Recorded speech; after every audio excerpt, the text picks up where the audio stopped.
Abdurrahman. Welcome back to my channel. In today's video, I'm going to do a deep dive into the various DNA companies that I have tested with. I'm going to give you my thoughts and opinions about those companies, what I like about them, what I don't like about them, what the limits are that they offer in terms of their features when DNA testing. I'm going to share the results that I've gotten, which is going to include autosomal DNA, matrilineal mtDNA testing, patrilineal Y chromosome testing. It's going to be an in-depth video, guys. So get your tea, get your coffee, get ready, and let's dive into this.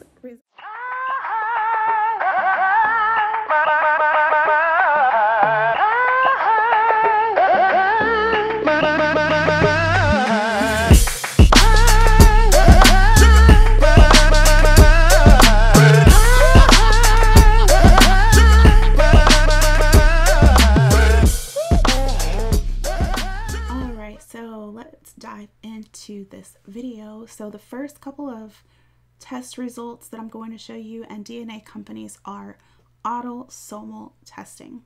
So initially I took my first DNA test with Ancestry.com. Let me switch this to myself.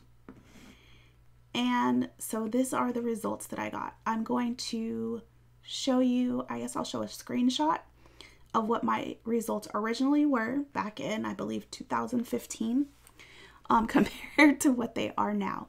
So as I've mentioned before, is your DNA results will differ. They will change over time.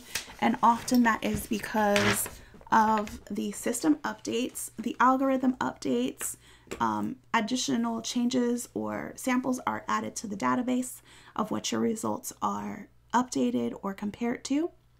And then, of course, there's the types of testing that's being done. So Ancestry.com has autosomal testing, and these are my results. As of January 19th, 2024, these are the results I'm seeing. So I have 29% Nigerian.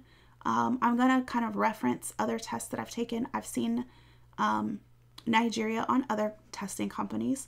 Sometimes the percentage is a little lower, and then sometimes it's actually a lot higher than that. There's Cameroon, and Western Bantu peoples. So I don't know why they group these together. As I've mentioned before, Bantu is a language. It's not an ethnicity. It's a group of languages that are similar to each other, and they've kind of grouped these people together. One of the points that I like to make in this video is you're going to see regions, you're going to see countries. You're not going to really see ethnicities until we get further down into the video, and that is one, the type of testing, and also the type of markers that are being tested within these different companies. So if you want to know which company is best for you, you first need to know, what are my goals, what are my objectives, why am I taking this test, and what am I hoping to learn from these results. So I kind of wanted to show behind the scenes so that you know what to look for before you spend your money testing with these companies. I've already done that for you. All right, so we've got Mali, 11%, Ivory Coast, and Ghana. Again, two different countries, 9%. I don't see Ghana. I don't see Mali on any of my other results. I don't see Ghana often, but it comes up. And then we've got Benin and Togo, Senegal, the eastern central area of Nigeria, Southern Bantu peoples, North Africa. So North Africa is kind of new. It wasn't originally here. It had some things that were here that are not here now.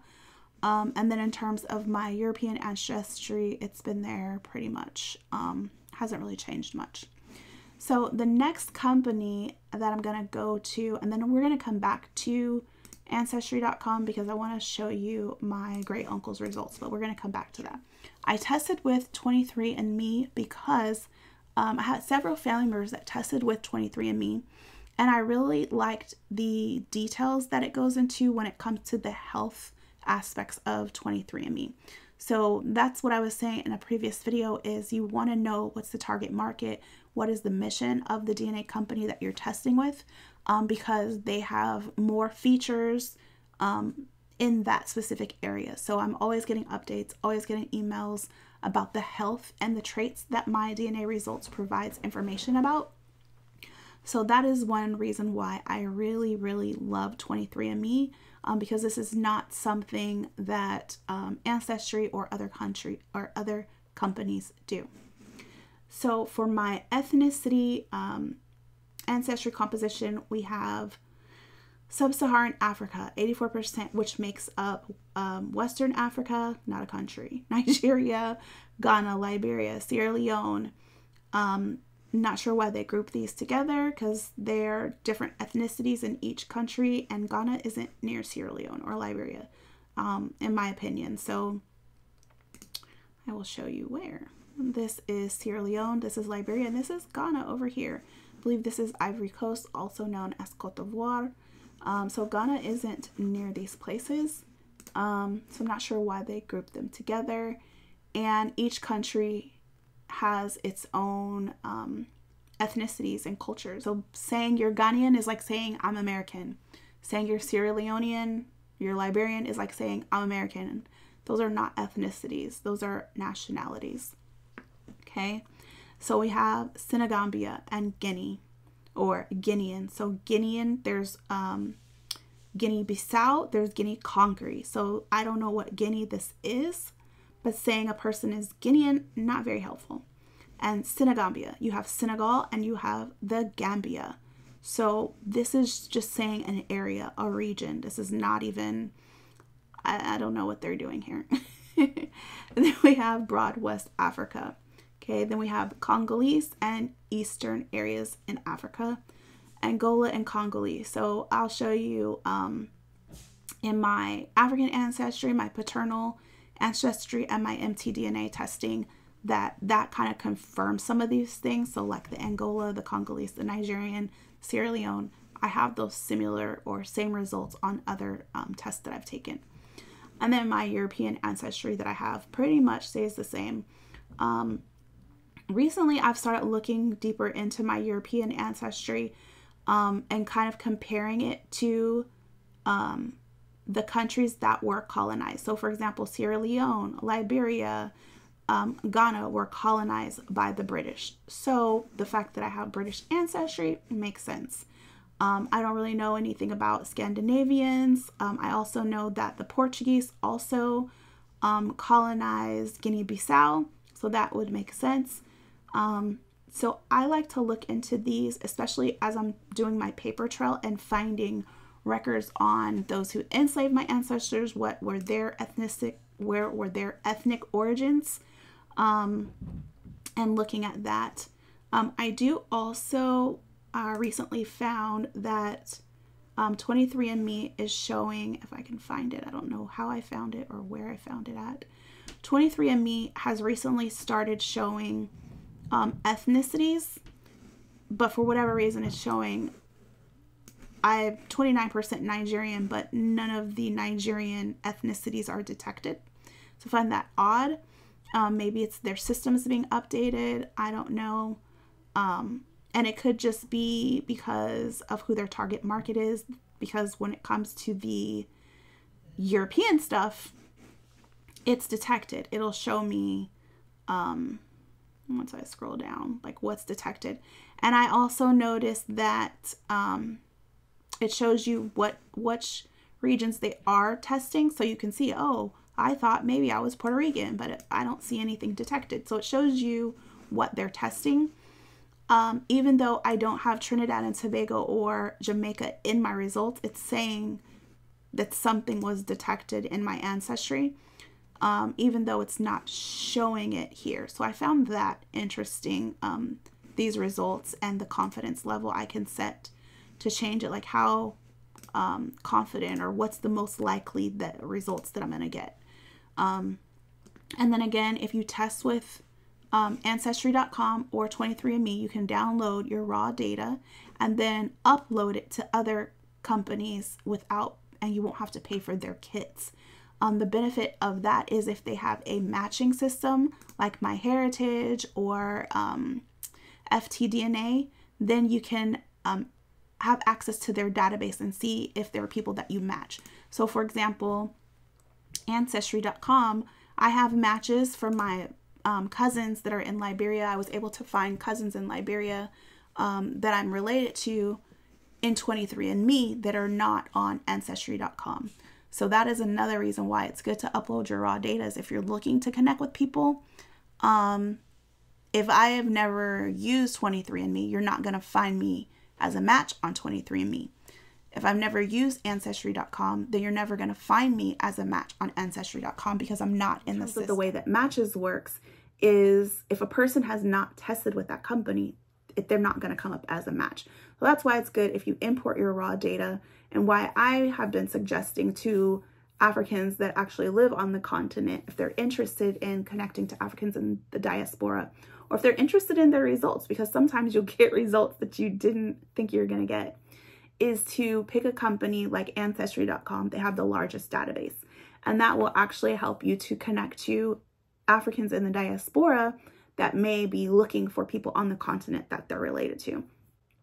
So I believe Ancestry.com has the largest database, and if people on the continent are not taking the test, you're not going to find them. So I happen to have family in Liberia that took the test on 23andMe, so I was able to find them as matches for fourth cousins.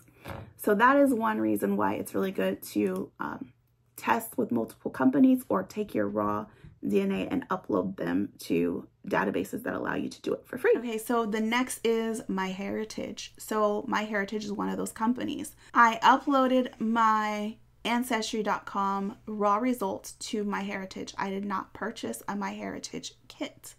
And these are the results that they gave me. So as we see, the Nigerian is a lot higher. It's doubled. But then they have things like West African. I don't know what that means. Like West African is what? They have that means Cape Verde, Senegal, Cote d'Ivoire, Guinean, Benin, Mauritania, Mali. That doesn't help me really. Then I have Kenyan. I've never seen Kenyan ancestry on any other companies that I've tested with, and it's really high. So that's something to look into. It doesn't tell me like which side of my family it comes from, but it's something to look into.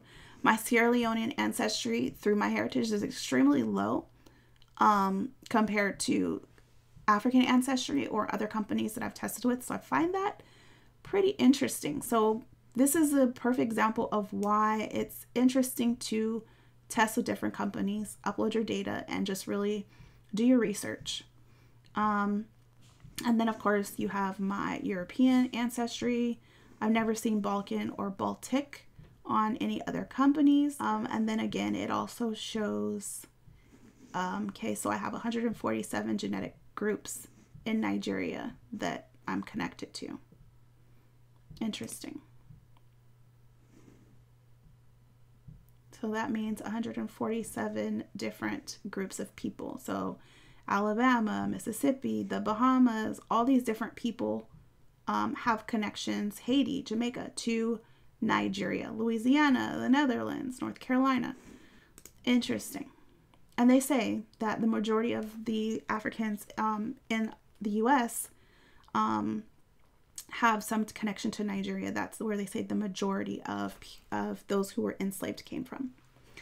Okay, so the next company that I want to show my results for is GenomeLink. And I want to show you this to show you. This is another company that I did not purchase a kit, but I just uploaded. Their focus really is on traits, your traits that you share in terms of matches that you're related to, and similar traits like, oh, you're more likely to be lactose intolerant, or you're more likely to have this size feet or these features. They're not really about ethnicities. So the ethnicities breakdown is very minimal. It says I'm 92% African. Surprise. 4% European, 2% Asian. This does not specify if it's East Asian, North Asian, where. I know from other countries that it's South Asian, not, okay, so here we have Southeast Asian, that it's not like China or anything like that. It's more like Pakistan and stuff. Okay, so then I click African. This isn't very helpful, so I highly suggest that you do not test with GenomeLink. And then these are the traits that they give you. your memory, your ability to read things, your nasal width. So if you're interested in these things, then great. Ancestry also does this. 23andMe, I believe, also does this. But this is what Genome Link is known for. But I just wanted to show because I have tested it out and to see what results I would get. So the final autosomal testing, so I mentioned autosomal testing that I'm going to show you, is living DNA. I really, really like living DNA because of the detail that it goes into. It does not just stop at the region or the area, but it also talks about the different, the specific ethnicities in some cases, not all. If you see here on my left sidebar, it will also show you what comes from your mother or your father's side, your well-being, how Neanderthal you are, etc. Ancestry also does that, your mother and your father's line, as well as 23andMe. They'll show you like your 20% of your Nigerian is from your mom and 10% is from your dad, or it's half and half. So these are the results that I got from living DNA. 74% West African, which includes the Yoruba people. So the Yoruba people are known to be in Nigeria. I haven't done much research on them, but it looks like they're also in Ghana, Ivory Coast, and Sierra Leone. Pretty interesting. So I like to look in depth into these results. And this is why ethnicities is, in my opinion, more important than just a country or a region or an area, because you can learn about a country, you can learn about a country's history, but each country, like Ghana of itself, or Sierra Leone has the Mende people, the Temni people, the Limba people, the Creole people, Fulani people. They all have their different language. Mende speak Mende, the Temni speak Temni, Creole people speak Creole, Fulani speak Fula or Pular and Arabic. So the cultures are different, even though they live in the same country. And that's why I think that it's better to dive deep into the specific ethnicities and not just the countries or the region. That's not very helpful. So you have Igbos and Yoruba people in Nigeria. Yes, you have Nigerian culture, but Igbos and Yoruba have their own language, culture, history, things like that. Okay, so then there's also Isan, the Bamum, I don't want to butcher these names, the Cameroon people, Tikar, Mendika. Here we have Ivory Coast, Ghana again. Again, it's a country or a region. It's an area. It's not a people. Sanaki, we have the Akan people. The Akan are known to be in Ghana. The Kassina, the Ajamats. And then we have Kwanangali and southeastern Bantu of Ampu. So south and central region of Africa, which is kind of confirmed in other testing that I have, is not only do I have West African ancestry, but I also have Central African ancestry. The Eastern pops up occasionally. It's a little low. I haven't really looked deep into it, and it's not with every testing company, so I'm a little iffy about it and how legit and how true it is. And then, of course, I have the European ancestry. This German pops up. Not sure. It comes and it goes. But the British is always there. The England and Ireland is always there, obviously. So I go back again, like I like to look at this information and kind of reference it with my paper trail to see in terms of sales of those who were enslaved, who colonized those countries. And I'm finding the further along that I get into my ancestry, I think I'm probably like, in some cases, 6th or 7th generation, that I'm starting to see more European ancestry in my family tree. Okay, so the next thing that I want to dive into are the mtDNA, as well as the patrilineal Y chromosome test that I have taken, or that the men in my family have taken, and the results that we have. Okay, so this is my results. So I tested with African Ancestry, got my results in the fall of 2020. And it says that is with great pleasure that I report your matrix clan test results. We have determined that you share maternal genetic ancestry with the Jola and Fula people in Guinea-Bissau. So my understanding is Jola and Fula are pretty much very similar, if not the same, in culture and ethnicity, their history, and their practices. Similar, people will say, with the Hausa people as well. Then there's also Mende and Temne people in Sierra Leone. So I've seen Mende on other results, but not Temne. I haven't seen Temne on any other tests other than African Ancestry's mtDNA. And then the Kru people of Liberia. So I've seen Kru people on my other results, but not in Liberia specifically. So this says that we have found identical 100% matches for you with the people listed. That means that at some point, some point in the 500 to 2,000 year history of my matrilineal lineage, my mother to her mother to her mother, there was a woman from one of these groups. So that makes sense because the Fulani people traveled. So there was a woman that was Fulani that may have traveled and been in Guinea-Bissau. There was a woman that is Mende. There's a woman that's Temne. There's a woman that's Kru within my family line. So my goal is to figure out who they were and where they were from. Okay, so that's my mtDNA testing. So me, my mom, her mom, her mom. Because I'm a girl, I can't test men. I can have men in my family test men. I could have my brother and I could have my father, because my brother would test himself, his father, his father, his father. My brother can also do mtDNA, will test his mom, her mom, her mom, her mom. So my brother, if he took this test, this mtDNA, he would get the same exact results. So I tested my father to get his dad and his dad and his dad and his dad, as well as his mom. So my dad did both matrilineal and patrilineal testing.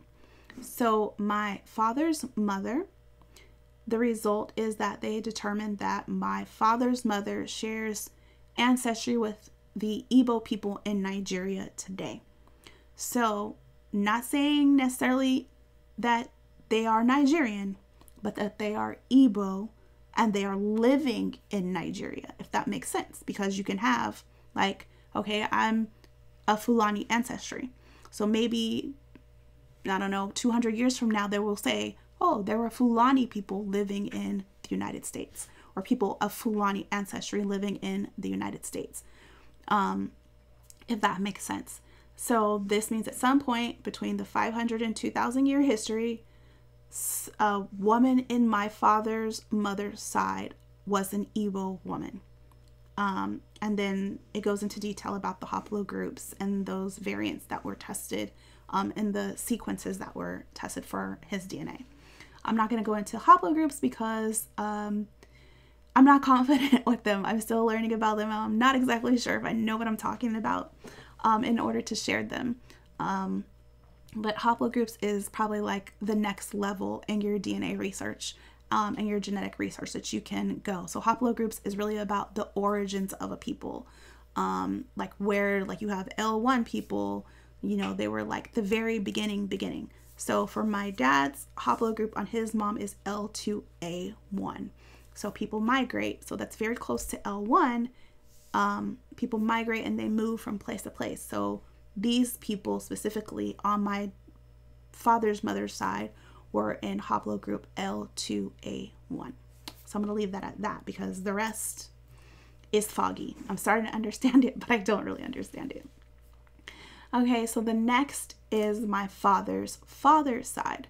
So patrilineal or patriclan testing, also known as the Y chromosome or Y DNA testing, is the Mbundu people of Angola. So we've seen in my autosomal results, and I'm not gonna really show my dad's results because he's like, no. That's all I'm gonna say. But you will see the region will say like Congolese or Congo, Angola, like that region, but it doesn't say the ethnicity of the people. So the Angola people, or rather the Mbundu people that live in Angola today. So maybe those Mbundu people didn't live in Angola, I don't know, 500 years from now. Maybe they're just there today. But my father's DNA matches those Ubuntu people that are in Angola today. So that is the thing that people need to keep in mind, is they should have in bold here, Ubuntu people in Angola today, all caps, because that makes a big difference, I believe. Okay, now the next result that I'm going to show you is my mother's father's side. So my mother's father is no longer living, so I tested his brother. His brother has the same mother and has the same father. He's also done autosomal testing, which I'm going to kind of go back and forth and show you, so that we have an autosomal test with mtDNA as well as a Y chromosome test that we can compare and see how they are similar. So with my great uncle, his test for his paternal side, which is his father and his father and his father and his father, 500 to 2,000 years down, matches the Lesongo people in the Central African Republic today. Okay, so if I go and I look at his autosomal results, we don't have his mom or his dad's testing, but we do not see Lesongo people. What did I say? Lesongo of Central African Republic. We do not have Central African Republic. And we definitely do not have the Lesongo people today. So that is one example. Then for his maternal ancestry, which is my mother's grandmother, so my great uncle or my grandfather's mom, and her mom and her mom and her mom, 500 to 2,000 year history, matches the Bemileke people in Cameroon today. And we see that he has a 20% region or ethnicity match on Ancestry. That kind of confirms that, or goes hand in hand. I would say that African Ancestry confirms Ancestry.com, not the other way around. And they will tell you how they calculated it and how they got their results. And it really comes down to who's in the system, who's in their database, what type of algorithm that's in there, what regions they are testing and that they have DNA samples in their system for, where African Ancestry has the largest database, or the largest, because I won't say database, but they have the largest sample of DNAs that they're comparing other people's DNA to. They don't keep your DNA on file or a database for matching purposes. That's not what they're about. But their purpose is to show you people on the continent whose samples of DNA they have and who you match their ethnicity, not even the people themselves, but rather just their ethnicities. If that makes sense. So that's kind of a compare and contrast of mtDNA testing, patrilineal or paternal Y chromosome testing, and autosomal testing. This is kind of a somewhat of a new feature. And it breaks it down, and it's showing that his Nigerian percentage, 15% is his maternal and 8% is his paternal. So if we look, he had the Central African Republic, as well as, what did I say? The Bemile people of Cameroon. So his matrilineal, his mom's, was Bemile people of Cameroon. But if we look here on the Cameroon, it's saying that 12% is his dad and 8% is his mom. 8% of that autosomal DNA is matching the Cameroon, versus if you go into his mom and her mom and her mom and her mom, it's not about percentage or matches, but it's more about matching ethnicities for origin, not how much of it is in me. So like his results are not saying you're this percentage of Cameroon, or you're this percentage, or sorry, you're this percentage of Bemileke. That's not the goal. Maybe he's 20% Bemileke, or 20% of his DNA is made up of that ethnicity, but rather the mtDNA test, the purpose is not to find out how much percentage you are of that ethnicity, but rather that you have ancestry of that ethnicity in general. I would say for the most part, Africans in the diaspora are a mixture of a lot of different African ethnicities. And maybe they're looking at the very top or the highest ethnicities that you're showing. I don't know how they determine which results to give you. If you notice, my father and my uncle, also my husband's results. So I don't know if it's the men. They only have one result. I've talked to other people, men and women, that have had 3 results like mine. Like mine is Guinea-Bissau, Liberia, Sierra Leone, Mende, Temne, Kru, Fula. Sometimes you're only going to get 1, and I don't know why that is. So that's kind of more research to do. But as I mentioned in the beginning, I'm not an expert. I'm just sharing the things that I have learned. But I just want to share with you guys what your results can look like, why they're going to be different, the difference between the types of tests, the types of testing companies that there are, and the results that you can expect to get with those different testing companies to help you with your goals. So that's pretty much it for this video, guys. In my next video, I am going to give an overview of my process that I use for my genealogy research, and more so focus on the actual tools that I use and how I use them. So I will show the different testing companies, the family tree software that I use, the matching software that I use, because it's not limited to what I've shown you today. So I am maybe going to pick a person in my family and kind of go through the process and show you the tools that I use for my research, and how I preserve the information that I find as I find it, and kind of like what that whole process looks like. All right, guys, life is good. Have a good day.